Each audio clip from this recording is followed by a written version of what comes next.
Is evil born or made? Will good people turn on their fellow man in the right circumstances? One elite university professor set out to prove his hypothesis, but to what lengths was he willing to go to prove his theory? Corruption? Abuse? Torture? This week's episode is The Stanford Prison Experiment.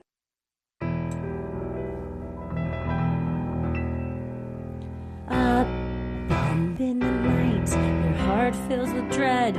Probably a murderer who wants you dead. It could be a ghost, a demon, or worse. Perhaps you're the victim of a witch's curse. It's hopeless, you're doomed. You'd call a priest if you could. You'd rather just listen to who? Sinisterhood.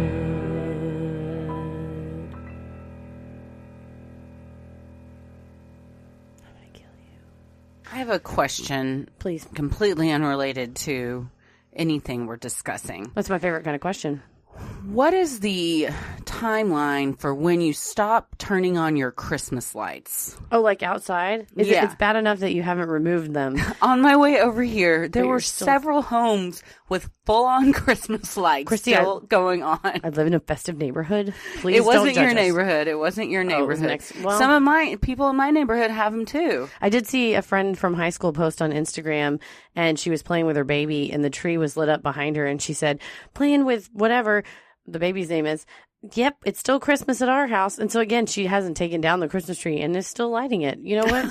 Well, I mean, if it's up, you might as well turn it on. I guess that's true. Man, I love Christmas, but also it stresses me out to put all the decorations up because you got to put all your normal decorations somewhere to make room for the Christmas decorations. So it's like double duty. Yeah. And then you have all this shit. I don't know. You should do like me and just move in the middle of Christmas so I never put any ornaments on my tree. No, that's not true. You had one ornament. One single unicorn ornament. Made by yours truly. It took forever, and I appreciated it, and I cherished it. Well, I appreciated that I was the sole ornament on your tree. Well, yeah, absolutely. But I don't know. I guess it's... I always think of the song Redneck Woman by Gretchen Wilson, where she says, I leave my Christmas lights up on the front porch all year long. Hey, but does she turn them on? Because people will just leave them on their elaborate. house. She doesn't elaborate. Let us know what your opinion is. Because I was thinking, well, okay, Christmas was December 25th. Maybe the cutoff is a month. So if that's the case, we've still got 10 days. You still got 10 days. You still have time. Until shop now. Until it's shut off time. Anyway, it's just something I was pondering on the way over here. Something that you noticed. Yeah.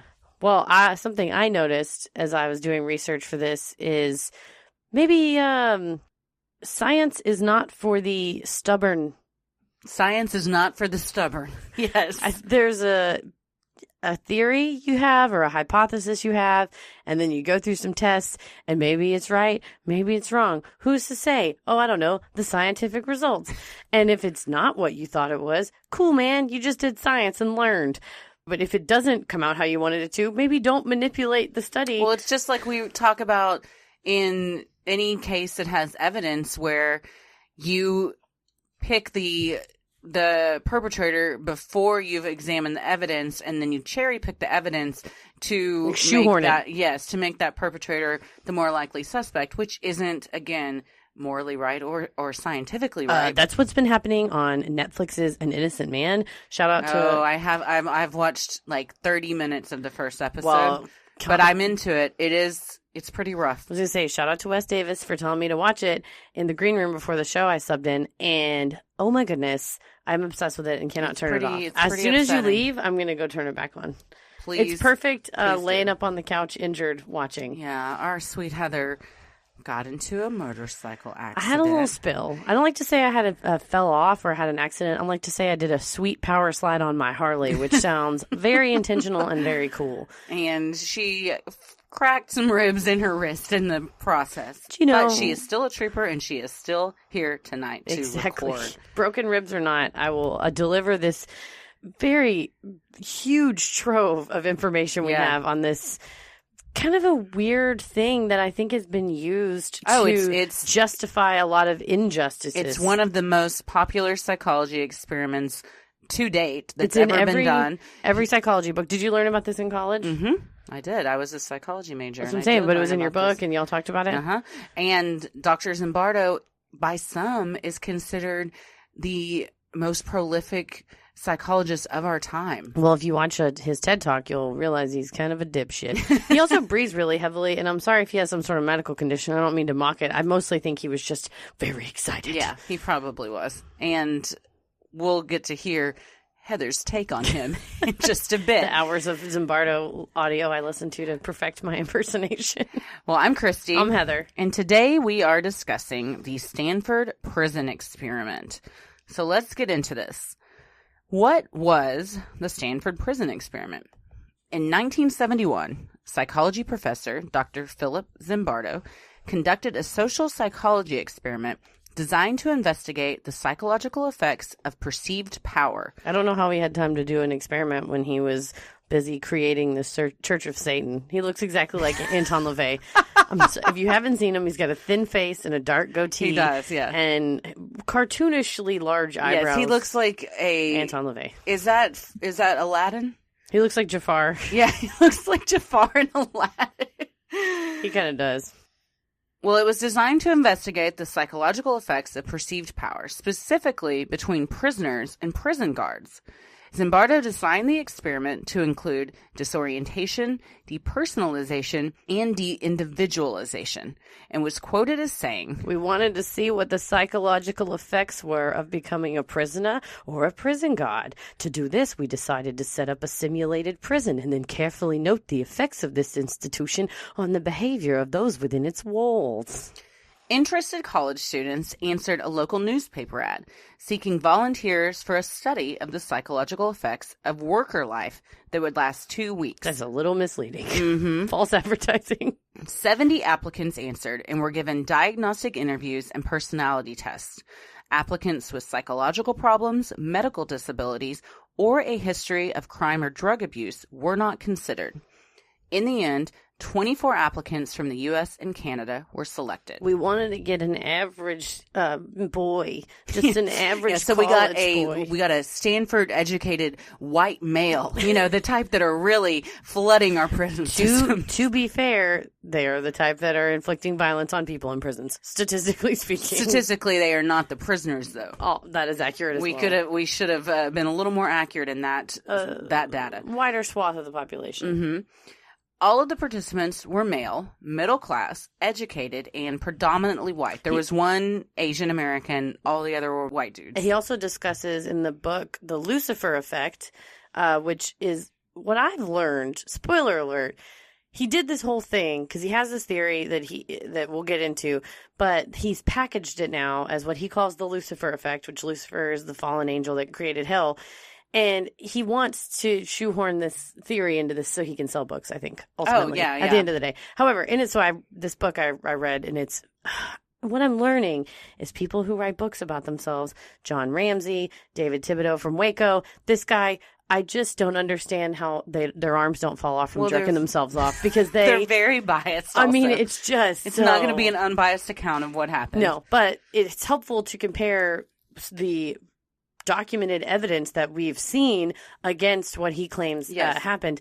And in the book, just to bring it back to the participants, he discusses their height variation and that the smallest one was 5'2" and the tallest one was 6'1". And he's trying to say the gods that were the tallest ones were the ones that were the toughest, except for like 2 or 3 of them who weren't tall and were also very tough. I'm like, you can't just say you can't have both. Yes. They can't. Both those things can't be true. Exactly. Also, well, that's interesting because on his website, Zimbardo says that the prisoners thought the guards were chosen because they were bigger than the prisoners, but in reality, he says, the average height of the two groups were the same. So he's completely contradicting himself. Yeah, that's not how they chose, wasn't based on height. He's silly. And also, he'll say things in interviews, and then someone will show him evidence, and he tries to gaslight the interviewer, and he says, that's not accurate at all. And the interviewer says, well, we have a recording of you saying that. And he says, sir, we beg to differ. Well, I don't remember that. So the participants made $15 per day, which would be the equivalent of $94 per day in 2018. So it wasn't peanuts. Dude, $100 a day to what When they you're thought. when you're a college kid. And the one guy's like, I had to study for the GRE. I can't wait to just sit around and study all day. The 24 men were arbitrarily divided into two groups by flipping a coin. Half of them became prisoners and half became guards. Well, that's a pretty, it makes me think of The Office. It's a pretty good way to decide things when they put beans on everyone's faces to decide who gets a raise. I think that's probably the most honest way to determine, though, who was going to get what. Because if not, it would have been based on something else, looks or grades. Yeah, something like that wasn't a controlled variable. On August 14th, 1971, the experiment was officially underway. The applicants that had been designated prisoners were picked up in a surprise mass arrest by officers from the Palo Alto Police Department on fake charges such as armed robbery and burglary. This was fun because one of them's little brother saw him get arrested. Yeah. One of them's mom saw him get arrested. And another one, they knocked on the door and it was the guy and his girlfriend were smoking pot. And the guy says, they can't, they can't arrest us. I know my rights. And he opens the door and he starts getting arrested. And the woman's like, we'll return the signs we stole. We're so sorry. And he said he heard the church bells. And then he realized, oh, it's Sunday. The experiment's starting. This is when I'm supposed to be. Don't worry. It's all fake. It's fine. I'll be out soon. The young men were treated like actual suspects being placed under arrest. They were put up against a cruiser and searched, handcuffed, placed in the back of the car, and taken to the Palo Alto police station. The suspects were then taken to a holding cell, blindfolded, and left alone to think about what had just happened. Well, this is dumb because that wouldn't happen to you if you were actually... They don't blindfold you in a holding cell. Again, techniques were already being used in the experiment to try and intimidate and dehumanize the applicants. So you're tainting the pool already? Yes, in my opinion. Oh, I think so. After the holding cell, prisoners were then taken to the Stanford County Jail. With the help of former convicts and correctional personnel, Zimbardo and his research assistants had set up a simulated prison in the basement of Stanford's psychology department building. A corridor was boarded up on either end that became known as the yard. This was the only area outside the prison area where prisoners were allowed to walk, eat, exercise, or go to the bathroom. However, when they did go to the bathroom, prisoners were blindfolded, so they didn't know the way out of the prison. Did you see the 2015 movie, The Stanford Prison Experiment? I did. It's actually pretty good. Billy Crudup is very good in it. I thought all of the actors were really good. The guy that plays Credence from Fantastic Beasts and Where to Find Them is the lead prisoner pretty much that they follow the most. He was very good. My favorite part of the movie, I will say, is when Zimbardo is down in the prison area and one of his colleagues shows up because they used professor offices as the jail cells because the professors were away for the summer, and one of the colleagues shows up to get a book and comes down and just looks at Zimbardo and says, "What is this?" Zimbardo, I need to get in there, buddy. He's like, "I just came to get these books," and Zimbardo says, "Well, we're doing an experiment and we made it into a jail," and the other professor just sort of stares at him and says, "Okay, good luck with that. Guess I'll catch that book later. Please don't let anyone defecate in a bucket in my office." Oh, I see what you've done here. The prison cells were made by removing the doors to some of the laboratory rooms in the basement and replaced with specially made doors with steel bars and cell numbers. They spent a lot of money on this. Yeah. To allow for Zimbardo to constantly monitor the participants' behavior 24 hours a day, a video camera had been installed in one of the boards at the end of the corridor. An intercom system was also used to secretly listen to and monitor discussions in the cells and make announcements to the prisoners. The makeshift prison also had no windows or clocks, which later resulted in some time-distorting experiences. Sounds like a Las Vegas casino. Mm-hmm. Can't There's leave. a reason they do that. You don't know what time it is. No, and they want to bend your perception of reality. So I've only been here a few minutes. Oh, God, it's Thursday. Exactly. And they pump oxygen into casinos, and they have lighting where you think it's daylight outside, even though it might be 3 a.m. Damn. Mm-hmm. I've been tricked. The psychology of how casinos is set up is pretty fascinating if you look into it. Do you think the people that are psychologists for casinos or the ones that work for grocery stores to make people buy more stuff, do you think they feel guilty about their jobs? No. That they're manipulating the I public? don't. They get paid very well. I think they are simply producing information to help their clients. What their clients do with that is up to their clients. What an interesting take on ethics. So they might say, The color orange is statistically shown to increase hunger in people. Then if McDonald's decides to have their logo be orange, that's up to McDonald's. Interesting. Also, that is a true fact. You let Orange and yellow and red make people statistically hungrier. Give me those burgers. That's why most fast food places are those Wendy's, colors. In-N-Out, Sonic, McDonald's, Burger King. All the good ones. All the good ones. Taco Bell's purple, though, so I think that just attracts people who That's are because high. it's royalty. It's upper echelon. One by one, the prisoners were taken into the jail and greeted by the warden, played by David Jaffe, an undergrad research assistant from Stanford. Jaffe explained to them their offenses and that they were now prisoners. They were searched, stripped naked, and deloused with a spray. Again, all of this was done with the intent to break them down and humiliate them. For our listeners and ourselves, I think we should pay attention to things as they unfold and try to find exactly where the line is crossed. Well, is it right here when they strip them naked? And that's interesting because if you're in this experiment, you're probably already starting to think, well, this doesn't feel right. Or done goofed. But you've signed up to do a psychology experiment with a professor and a doctor, and that alone makes you feel like this is valid and that this person obviously knows what he's doing. It's the same thing if you go to a medical doctor and you're diagnosed with something, you're going to believe it because they're considered to be a person that's an expert in their field that went to school for these things. So, or a police officer. It's with the Golden State Killer. That was one reason he was successful. He was a security guard going around. He had a position of power and authority that he abused, and therefore people trusted him. That's true. It's the perception of authority, whether or not it's actual authority versus just what people perceive. Exactly. People only know as much as you let on. All prisoners were then issued a uniform that was simply a smock and were told they were not allowed to wear anything underneath. The point of this was to emasculate the men. Each smock had the prisoner's unique identification number on the front. Prisoners were only allowed to refer to themselves and others by their numbers in an attempt to make them feel anonymous. That's a very cult-like thing to do. Oh, yeah. Take away someone's individuality and just create a new identity for them. The big thing that he presses is de-individualization as a means to inflicting evil upon others, but also de-individualization as to make it easier to inflict upon others, because he talks about in the book, The Lucifer Effect, other scenarios where something like this has happened, like the Salem witch trials or the Hutus and the Tutsi. Or even the Holocaust. A lot of people compare this type of thing to the Holocaust. Correct. And then the Hutu and Tutsi, they would call the other side, oh, they're cockroaches, they have to be exterminated. So instead of saying, this is a person named Deborah and she has a family, right, it's like, it's just one of those, them, that we need to get rid of. That's why you don't name your pets if you're going to eat them. Good Lord. This was on an episode of Survivor recently. Okay. They always get chickens as a reward. And one of the girls, a vegetarian, wanted to name all the chickens, and she took care of them. And the guy said, you know we're going to kill them. Don't name them and care for them. It's just going to don't get attached to them.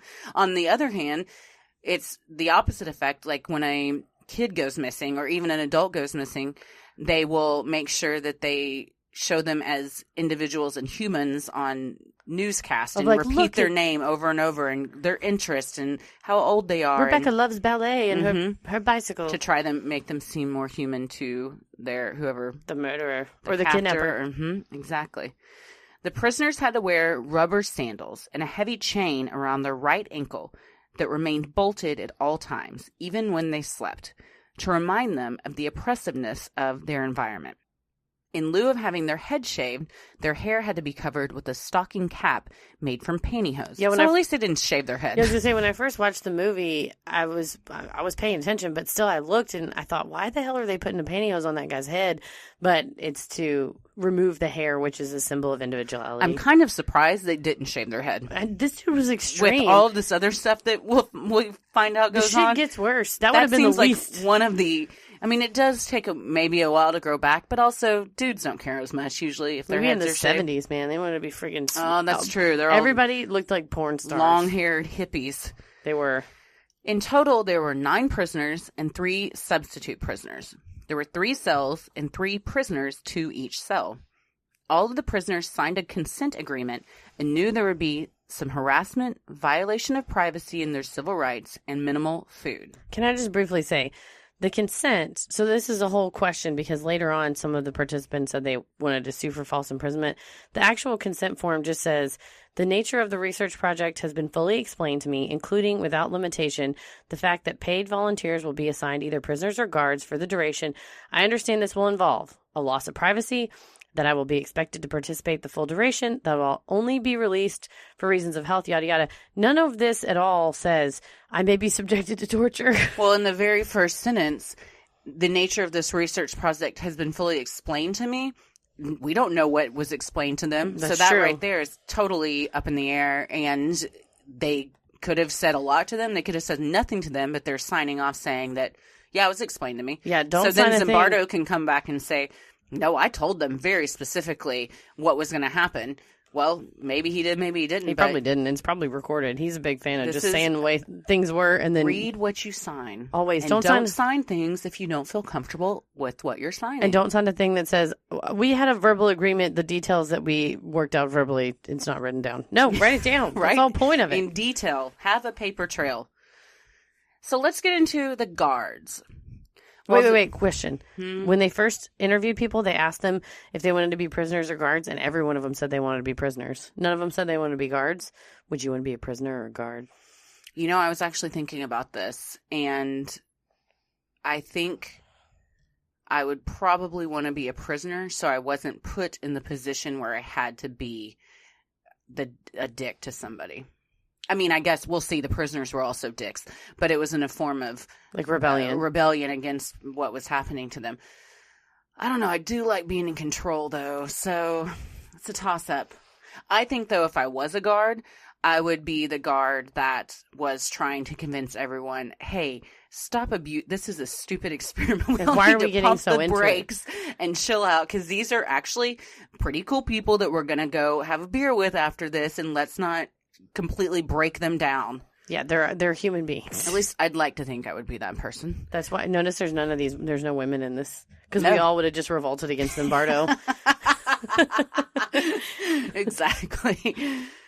Well, while Zimbardo claimed the guards were not given any instructions on how to behave or treat the prisoners, that's not necessarily true. Yeah, in the book he says, he was talking to a news guy, and regarding the guards, the news guy said, did they have any training to be guards? And Zimbardo replied, all we did was give them a brief orientation yesterday. No specific training was given on how to act in their new role as guards.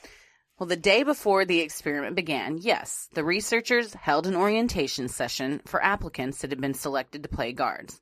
They instructed the guards not to harm the prisoners physically or withhold food or drink, but gave them ideas for how they could make life miserable for the prisoners and demonstrate their authority. Exactly. So they didn't just say, you know what, use your best judgment. In the footage of the study, Zimbardo can be seen talking to the guards. You can create in the prisoners feelings of boredom, a sense of fear to some degree. You can create a notion of arbitrariness that their life is totally controlled by us, by the system, you, me, and they'll have no privacy. We're going to take away their individuality in various ways. In general, what all this leads to is a sense of powerlessness. That is, in this situation, we'll have all the power and they'll have none. In addition, many didn't know that David Jaffe, the grad student that was playing the role of the warden, had conducted this same study a few months earlier in a psych class taught by Zimbardo. His experiment only lasted for 2 days, but Zimbardo was so fascinated by the results that he decided to replicate it on a larger scale. Many of the successful techniques used by the guards in Jaffe's experiment were suggested to the guards now in Zimbardo's experiment. In fact, all the rules and everything were verbatim from Jaffe's experiment. Once the experiment started, if Jaffe thought a guard was being too lenient with the prisoners, he would pull him aside and tell him he needed to be more dominant and aggressive. So did the guards really have free will to discover how they would behave in this scenario? Or were they being guided towards the desired results Zimbardo and Jaffe were hoping to achieve? Yeah, that's the problem with this whole experiment because A, they told him you can leave at any time, supposedly. And then B, you have people who don't have law enforcement training and experience. When you do become a prison guard or a jail guard, you go through lots of training and you do on-the-job training and you have people. So this is flawed from the beginning. It should also be noted that Zimbardo was very honest that he had never even stepped foot inside a prison. Yeah. He didn't even know what a prison looked like. This is one of those things that on paper it seems like a really cool thing. It seems like an effective, good study. And the more you dig into it, the emptier it is. Yeah. Guards were also issued uniforms: khaki shirt, khaki pants, a whistle they wore around their neck, and a billy club. They also wore mirrored sunglasses so prisoners couldn't see their eyes and read their emotions, a tactic taken directly from the film Cool Hand Luke. You ever seen that movie? I haven't. It's a fucking good Paul movie. Newman. Let me just take a moment. God. I was just quoting Butch Cassidy and the Sundance Kid yesterday, actually, to my sister. Also have not seen it. God, what is wrong with you? I don't know. Everybody that's listening, Cool Hand Luke is a good movie. Watch it if you want. Butch Cassidy and Sundance Kid is one of the best written comedy films of all time. Wow. William Goldman is a phenomenal screenwriter, and it's funny, and it's good, and it's heart-wrenching, and it'll make you cry, but it'll make you laugh. But Cool Hand Luke is famous because he eats a bunch of hard-boiled eggs. Yes, I do remember hearing about that famous scene. And I watched also, young Paul Newman.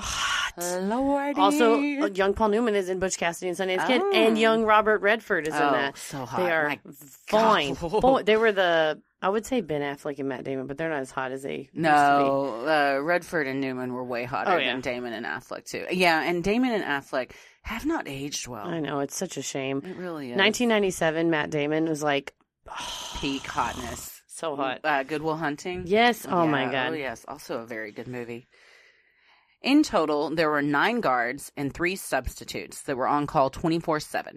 Shifts were divided into 8 hours, and at least 3 guards were on a shift. See, that's why it would be good to be a guard, because you can go home. You get $94 for 8 hours. Those other people get $94 for 24 hours. You also get to go home and sleep in your own bed. True. So technically, eat what you want, poo wherever you want. Mm-hmm. So pee wherever you want. That's true too. So I think technically you make more money as a guard. Oh yeah, when you average it out to hourly, for sure.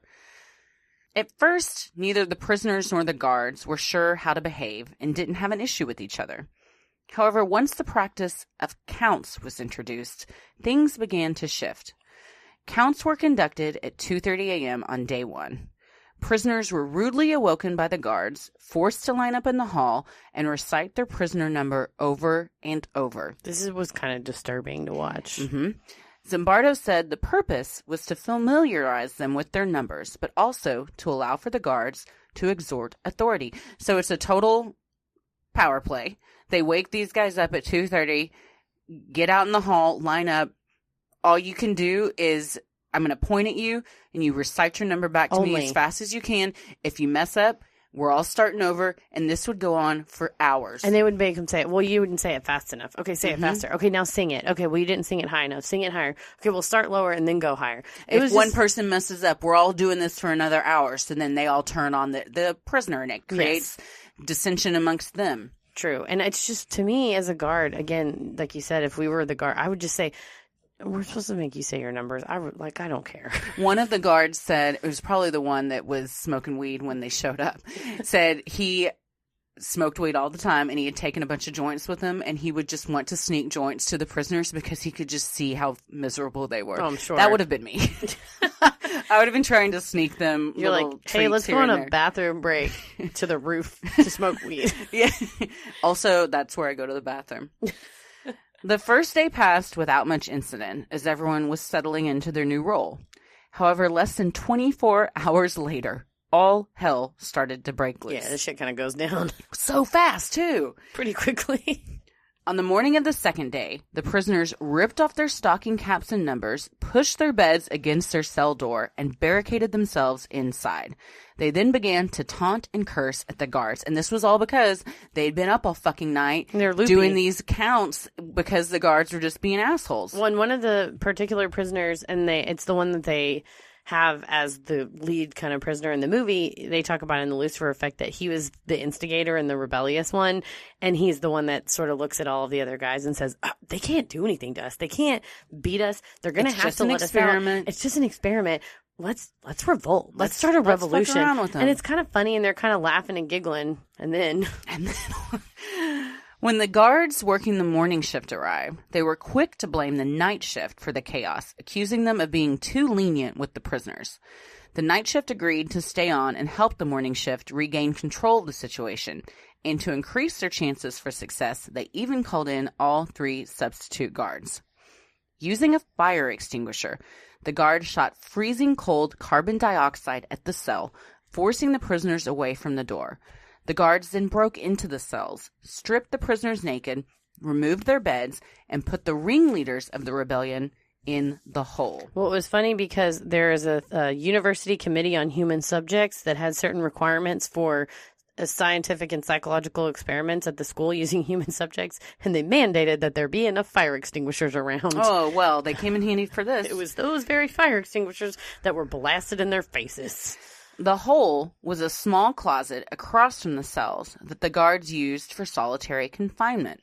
While prisoners could stand up in it, it was still very confining, at 2 feet wide and 2 feet deep. Itty bitty. That's so small. And it makes very me sick. Dark and isolating. It was designed to make you sick and crazy, yes.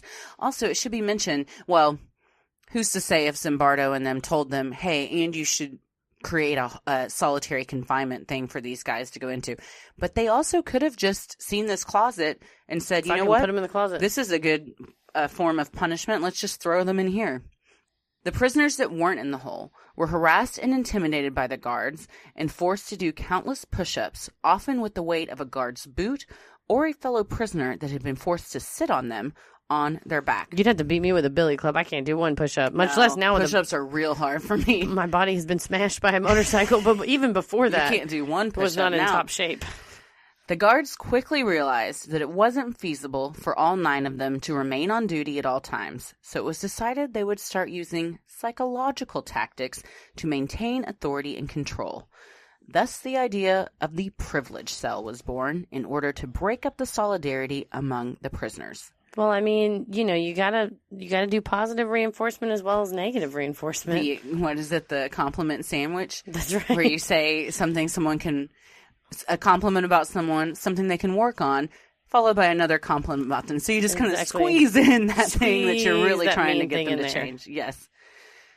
The guards set up a cell with special privileges for the 3 prisoners that were least involved in the rebellion.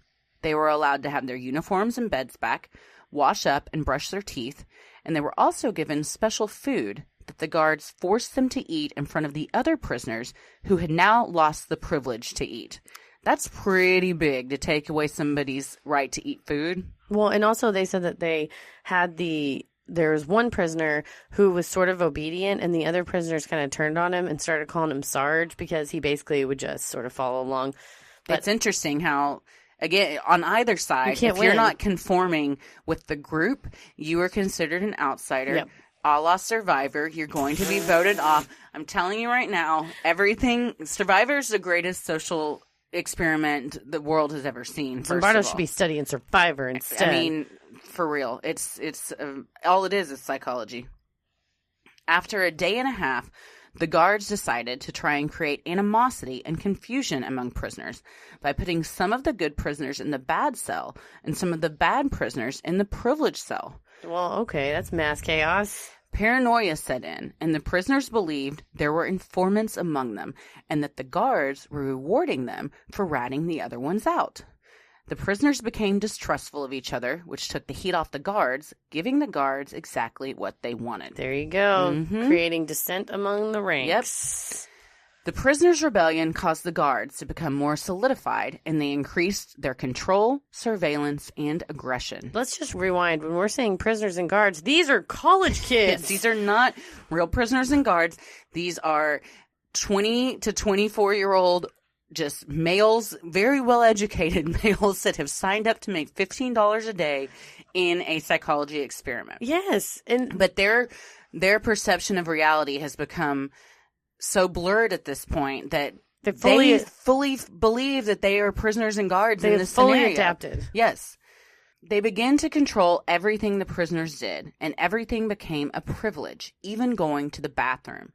Sometimes they wouldn't even let them go to the toilet and force them to urinate and defecate in a bucket in their cell and wouldn't allow them to empty it for days. I quit the experiment. Well, too bad. Because do you have a psychiatric or medical problem? Because your ass isn't getting out. I quit the experiment. Let me out. Mm-hmm. Less than 36 hours in, Douglas Corpy, prisoner number 8612, began suffering from emotional disturbance, disorganized thinking, uncontrollable crying, and rage. Zimbardo and his team claimed they were already so taken over by the experiment that they were thinking like cops and believed 8612 was trying to con them into releasing him early.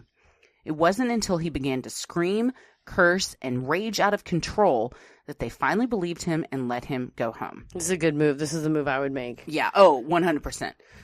While Corpy's behavior seemed scary and believable, he later claimed that it was all an act. My question is, was Corpy really freaking out and didn't want to look like a bitch, so then afterwards he says he was acting?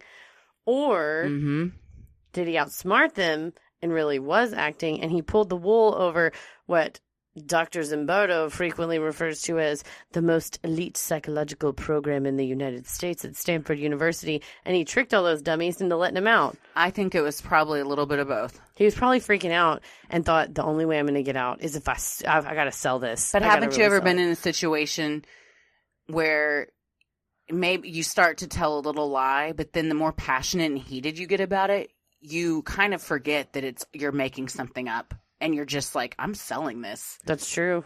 Maybe. I frequently think when I'm in an airplane stuck on the tarmac that I may have to just throw a fit and just I have thought about that too. Fake a medical emergency to just get back to the gate. There's been so many stories of people traveling with infants and something horrible has happened with the infant and they're trying to get off the tarmac and they're like, sorry, ma'am, you got to sit down. I'll be goddamned if somebody's going to tell me I'm not getting off a plane if something happens to Ella. I would risk myself getting thrown in jail because I say I've got a bomb or something. No, you got to pull the inflatable slide. Put Ella on your lap, slide down the slide. Yeah. First of all, she's having a great time. You're having a great time. Works out for everyone. $10,000 fine, maybe some jail time. It's okay, but you got off the plane. Yep, which is all that really matters. Corpy, now a forensic psychologist himself, said he exaggerated his distress in order to be released from the experiment early. In the article, The Lifespan of a Lie, by Ben Bloom, Corpy says that he was afraid, but not for the assumed reasons. Rather, he was worried about failing grad school. He had only participated in the study because he thought he would be able to sit around and study for the GREs. But after the guards repeatedly denied his requests for his books, he decided he'd had enough. I will say that article, The Lifespan of a Lie, is fantastic. Very, very good article. It's very well researched, and additionally, it has hot links too. It's very well written too, but yeah, it has hot links within it, so it'll refer to something from the actual experiment, and you click it, and it takes you to the like a scan of the consent form or something like that, for instance. In regards to the realism of the experiment, Corpy did admit that it promoted everything a regular prison promotes. The guard role promoted sadism, the prisoner role promoted confusion and shame.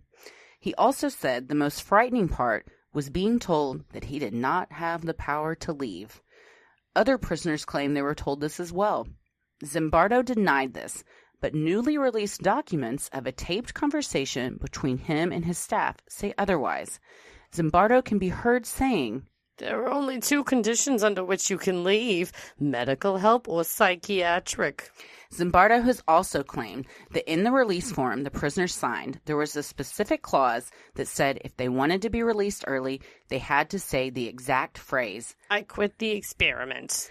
According to Zimbardo, none of the men that wanted to leave ever said these exact words.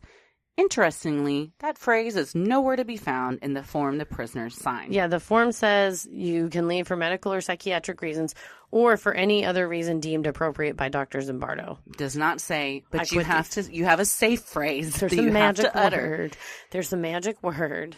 Corpy says the biggest regret of his life is not suing Zimbardo for false imprisonment. So that's a huge question on whether, and frankly, halfway through they decide there's some issues with the location and they thought maybe we can take it to the old county jail. And the city manager said, hell to the no, we don't want to get sued for false imprisonment. And Zimbardo said, that's impossible.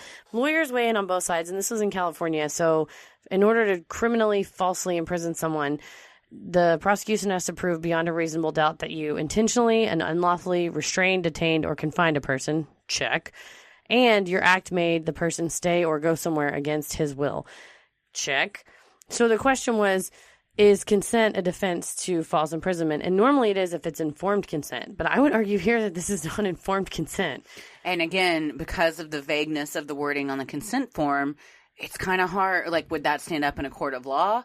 Yeah, well, and that's the question. If someone says, I don't want to do this, I want to leave, and then they lock you up and they don't let you leave, that's pretty much consent. That seems pretty cut and dry. Yeah, and so you can also consent to submission of liberty can generally be withdrawn at any time, and anything further after you've withdrawn your consent is then false imprisonment. So if you say, yep, I'm cool, it's Young Frankenstein style, no matter what I say, don't let me out, and they lock him up, let me out, you son of a bitch, let me out. Such a great movie. Then if you don't let Dr. Frankenstein out from behind the bookcase after he's withdrawn his consent to be behind the bookcase, you're falsely imprisoning him. Same with any type of sexual situation. That is true, too. Just because a woman says, I'm good with this, if halfway through they say, never mind, I'm not, that means you stop. On termination of consent, it ceases to be effective. Mm-hmm. That's in the Restatement Second of Torts.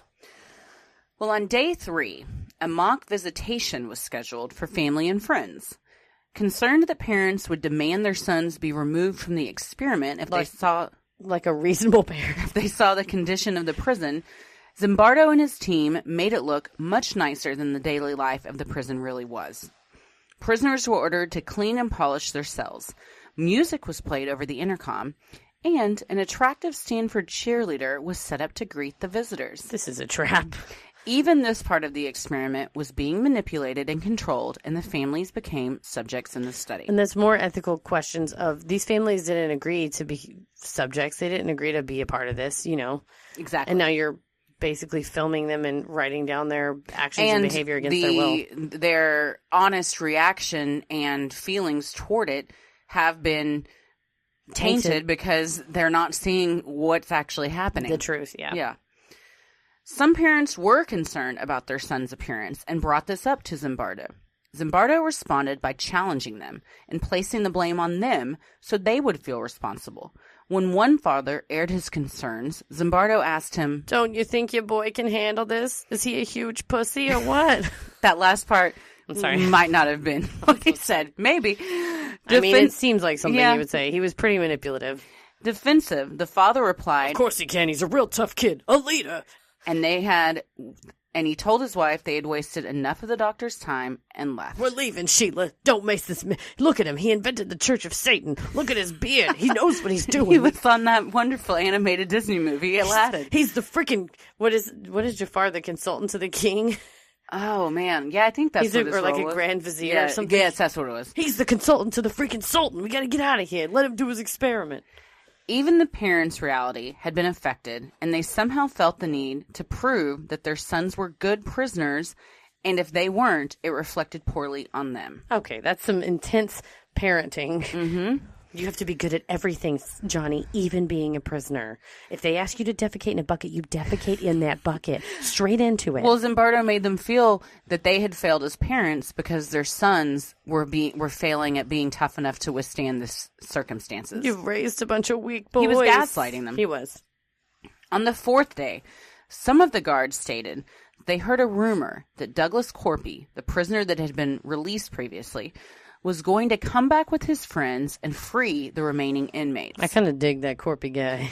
In panic mode, Zimbardo and the guards disassembled the prison, chained all the prisoners together and put bags over their heads, and moved them to a storage room on a different floor of the building. Zimbardo posted up in the basement, waiting for Corpy to arrive. The plan was to tell him that the experiment had been terminated.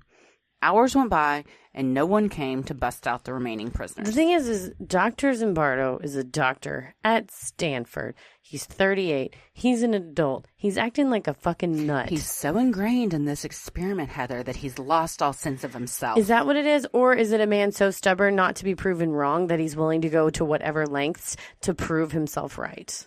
Again, both sides very valid. Great question.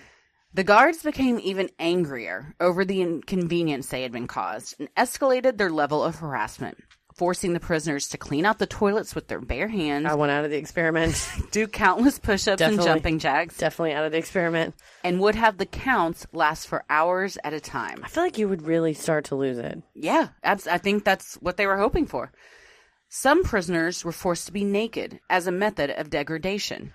Here's the thing. If I'm forced to be naked, you guys are welcome. Just walking around, letting it fly. All of a sudden the mood lifts. Everyone's like, this ain't so bad. I'm good. You're like, oh, damn, look at that. All right. Several guards became increasingly cruel as the experiment continued and even forced the prisoners to simulate sexual acts with each other. Experimenters reported that approximately 1/3 of the guards exhibited genuine sadistic tendencies. Yeah, this is in the film and on video that they make them kind of bend over and like fake hump each other. It's awful. Yeah. And they did it. They did it. At no point. Because at this point, they have lost their sense of, like, reality. This is just an experiment. I can leave if I want to. Also, they're being told, no, you really can't leave. And they honestly believe these guards have complete authority over them. Well, and what happened was early on, someone went up to ask to talk about leaving, and they said no. And he didn't press the issue and went downstairs and told the other prisoners, I asked to leave, and they said no. And that sort of lost hope for everybody. Yeah.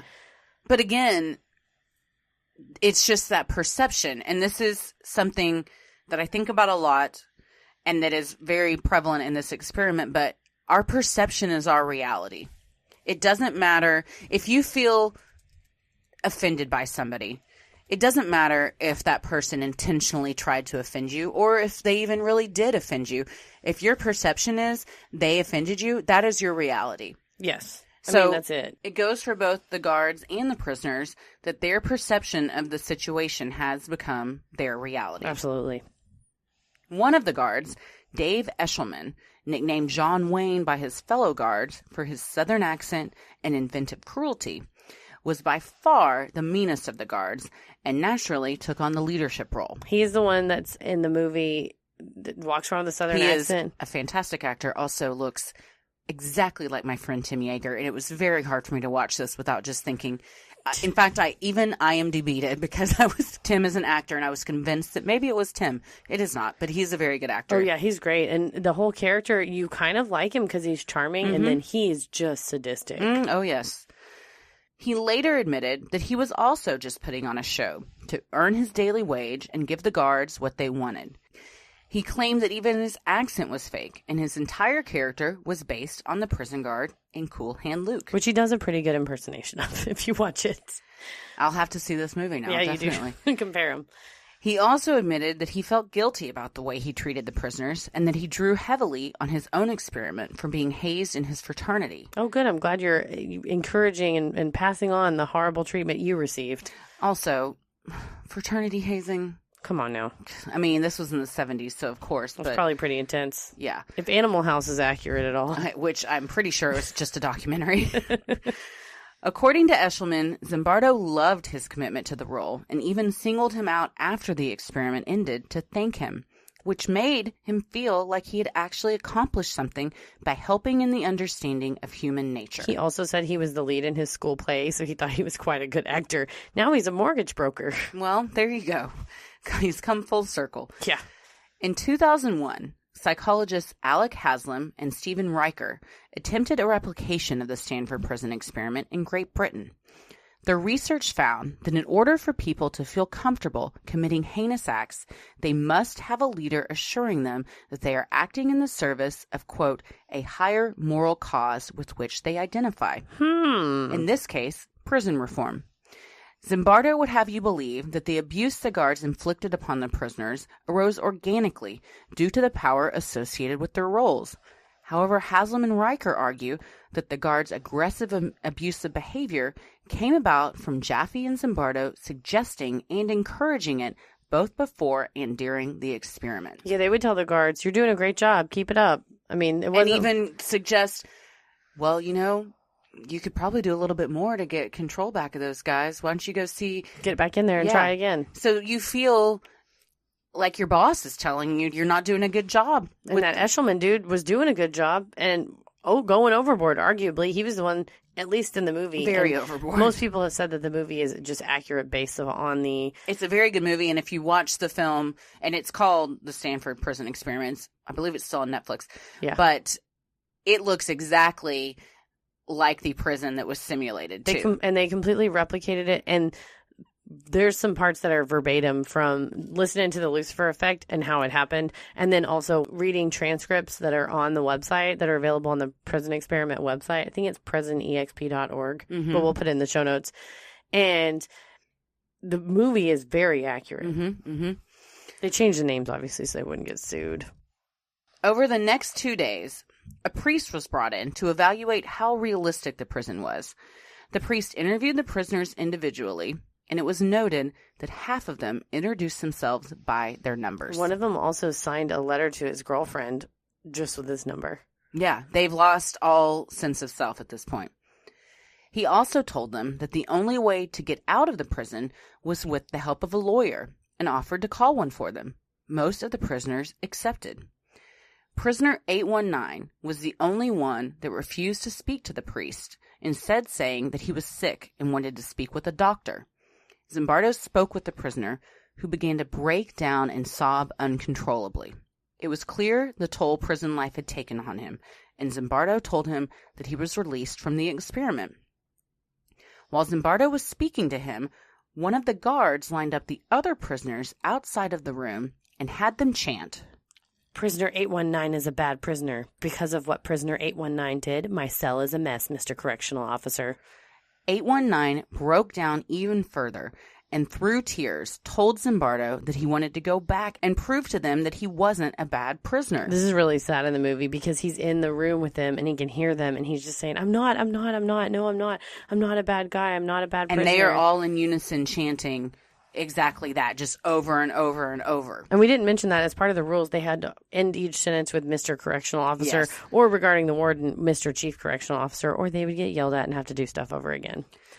Zimbardo finally said, "Listen, you were not number 819. You were steward, and my name is Dr. Zimbardo. I am a psychologist, not a prison superintendent, and this is not a real prison." Immediately, the spell was broken. Stewart stopped crying and calmly said he was ready to leave. That's so weird. It's fascinating. All it takes is the person that you see as the leader of authority telling you, it's okay. You don't have to feel like this any longer. Well, it's interesting. It's like, boom. Yeah, in the Lucifer Effect in the beginning, he goes through and he's talking about we really only know ourselves and our loved ones in the context of safe social norms, and that's not really necessarily the whole picture of who we are, that we don't really know how we will act outside of the rules and the laws that are applied to us on a daily basis. So the question is, the person that you're in a relationship with, or a parent, or a child, or a best friend, you only know them in certain the confines of certain normal behaviors and normal, societal confines. And so when the shit goes down and you don't know what time it is and you're not allowed to wear underwear and you're living in a dress, are you going to be the one that starts the rebellion? Are you going to be the one that breaks down and cries? Are you going to be the one that follows rules and falls in line? Are you going to be the guard that says, no, I'm not going to do that to them. I don't care if you pay me $15 a day. Or are you going to be the guard that really kind of likes it, that takes on the role and kind of gets into it? Shortly after the prisoners met with the priest, they also met with the parole board, a group made up of departmental secretaries and grad students. The board asked the prisoners if they would forfeit the money they had made up until that point in order to be paroled. Almost all of them said yes, even though they supposedly could have just quit on their own accord. Once again, this showed Zimbardo that the prisoners felt they had absolutely no free will and were at the complete mercy of the guards. They had him hit rock bottom. On August 20th, 1971, just 6 days after the experiment began, Zimbardo made the decision to shut it down. He claimed the situation had clearly got out of hand, and the line between make-believe and reality had become too blurred. Christina Moslock, a graduate student Zimbardo was dating and later married, also played a major role in the termination of the study. Moslak had stepped by the prison to conduct some interviews when she saw the prisoners being taken to the bathroom, chained together, and with paper bags over their heads. She vehemently objected to the conditions of the prison and how these young men were being treated. According to Zimbardo, of the more than 50 people who had observed the experiment, Moslak was the only one who questioned its morality. Well, and he also had a San Quentin parolee named Carlo Prescott who was in as a consultant. Yes. And it's also in the movie, and that was he also quit the experiment. He came in to be the parole board, the fake parole board.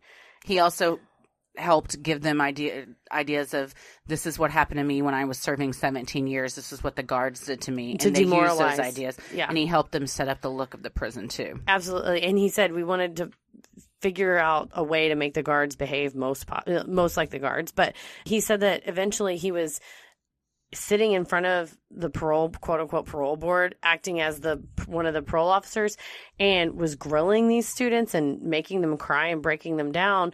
And he gets up to leave, and Zimbardo says, "Why are you leaving?" And Prescott says, "I just became everything I always hated about the prison system, and I kind of liked it. And I don't like that about myself, so I'm leaving."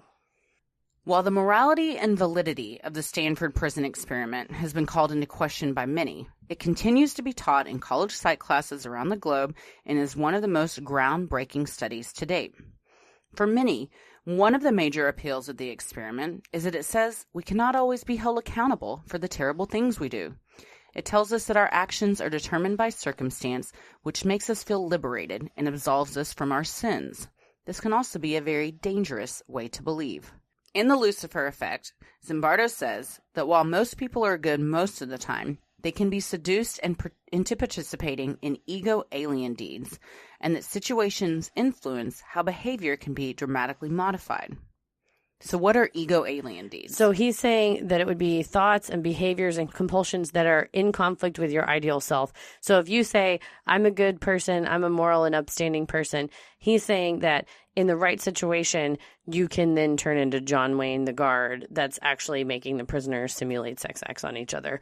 That given the right set of circumstances, you would be coerced or strongly suggested into behaving in a way that would go against what you believe to be your ideal self-image. So he's saying anybody can change and be something that they don't think they could ever be. And pretty much. And that's why I kind of have a problem. Well, not kind of. That's why I have a problem with this, because he does say that he believes that the current status quo, the current mindset that is an individualistic society, that the person is a sinner and responsible for oneself, and these rehabilitation centers or prisons that focus on individual reform are necessarily flawed, because really you can't separate the person from the situation. I totally agree with that, first of all, because there are certain situations that are there's certain systemic problems, I think, that contribute to higher numbers of certain races of people or people from certain socioeconomic sectors being in prison. However, that's not wholly, you can't wholly separate free will from the system. I mean, it can't, it's, I always think of it, and it's, I guess, not super scientific, because it's a, what do you call it? An anecdote. It's an anecdotal situation. But like, my dad grew up with a super physically abusive dad. Like, he was violent, and he never laid a hand on us. So it's one of those where someone could say, well, the situation is that I grew up with an abusive dad, so then I also hit my kids because that's just what I grew up learning. Or you can say, well, and that's what I think Zimbardo would say is, well, given the situation, he was put in a bad situation where he had an alcoholic father that hit him, so naturally he would go on to hit his own kids. No, not necessarily, because you take on that responsibility of yourself and say, I'm going to be different. Sure. So I think it has to be a mixture of both. And I think Zimbardo's hypothesis is like a super simplified thing, and that he really tried to shoehorn these subjects into this idea that, anybody at Abu Ghraib would have just tortured those prisoners. Anybody who put on the Nazi uniform would have done that. He tries to make it sound like we're all these blank slates that can be made puppets by our scenarios that are around us. But I think necessarily you would maybe have to be of a weaker mindset. It is very arrogant for any doctor to say, this is true all of the time. Yes, I There's agree. no way that it can be true all of the time. He says legal theory should be reevaluated because, sometimes certain situations should mitigate the culpability of individuals. And I get that. And that's why we have degrees of murder. And that's why we have misdemeanor and felony and grades of certain things, because I think the mental capacity, or not mental capacity, the mental state you have when you commit a crime definitely should factor in. But also, you do have to take personal responsibility, because in taking personal responsibility is the only way you empower yourself to then do better. Sure. You can be a product of your environment, or you can change things for yourself. And it's easy, let me just talk about Miss Mole for a minute, who's the greatest, Mrs. Mole. Oh, the your greatest English teacher. The greatest teacher who's ever lived. She told us when I think I was in 9th grade. I had her for 9th, 10th, and 11th grade English. And she said, any problem you have is your problem. And we all were like, bullshit, because we're 15 and the world's against us. Right. Nah. And she said, even if you can't change it because there is a systemic problem, you can work towards changing it or try to help work towards changing it. But also, you can always control your own attitude. You can always control your own reaction to something. So I think in saying, oh, well, situational issues can just sort of naturally make anybody a person with a billy club whacking their fellow man, there's also I think you should have an individual sense of self that's strong enough to withstand that. You can play the victim and say, I had no other choice but to act this way because I was raised in an abusive environment. Or I had no other choice because they put me in khaki pants and gave me some sunglasses. You always have a choice. Yeah. And I think it's just whether if you take the easy choice or the hard choice. And so I don't know. That's my opinion on this. I think I skipped ahead to what do we think? But I think that's his whole theory is, and to be fair, he was the defense witness for one of the Abu Ghraib, the soldier who abused detainees at Abu Ghraib in Iraq. So he obviously is coming at this from a conflict of interest there. Yeah, I mean, his whole thesis is it's not this dude's fault, and I'm getting paid to say it's not this dude's fault. Please listen to my TED Talk.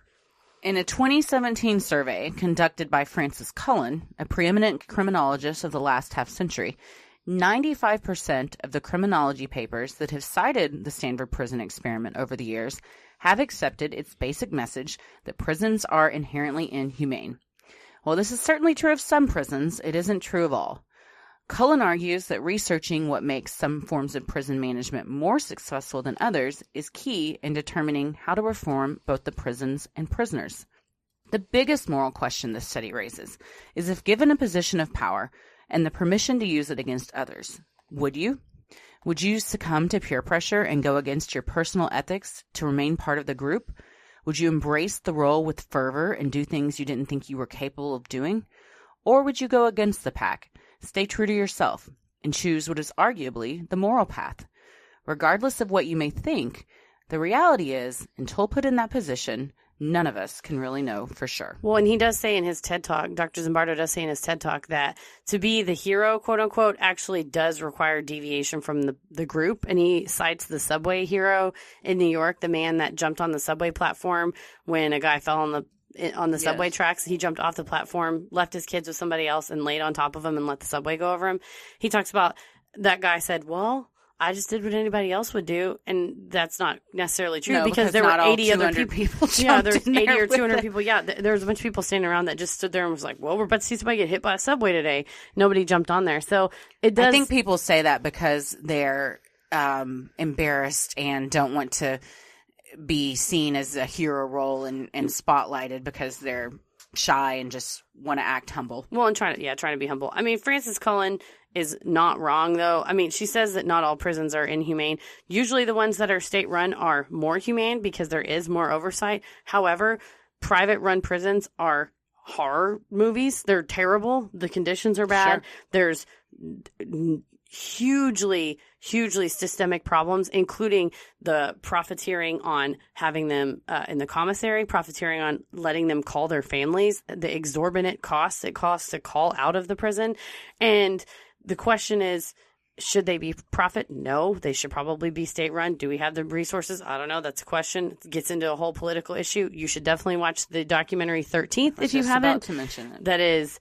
It goes way more in depth into this. But I think the one thing that the study shows is that, yeah, if you give people power and you have a big brother like Dr. Zimbardo or Jaffe, the bosses whispering in their ear, you're doing a good job, go out there with the club and take care of business, then I think absolutely that does encourage them and empower them to have this behavior of, well, there's no consequences because the people who really matter are my boss and they're telling me it's okay. And that has tainted your entire study because you can't tell if they would have organically come to those decisions on their own because you're sitting there whispering, you are telling them what to do. Yeah, you're sitting there whispering in their ear. Yeah.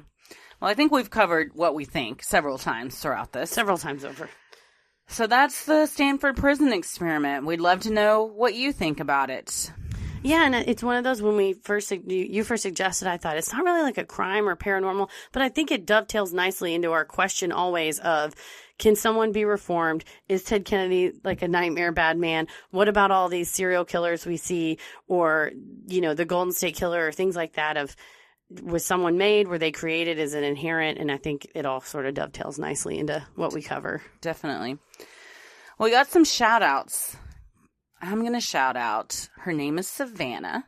Mm-hmm. She is the student of one of my friends. Okay. And apparently we're pretty cool when it comes to these 15-year-old high school girls. If you're in high school and you think I'm cool, please send me a message on, if you don't use Instagram, find me and tell me what the new cool platform is. So something cool. We've never heard of. Yeah, it's probably something we haven't heard of. Yes, Savannah said, we're famous. I told my friend Sarah, we are not famous. And she said, well, you're famous to a 15-year-old girl. And that's honestly the most famous you can get in my world. That's so badass.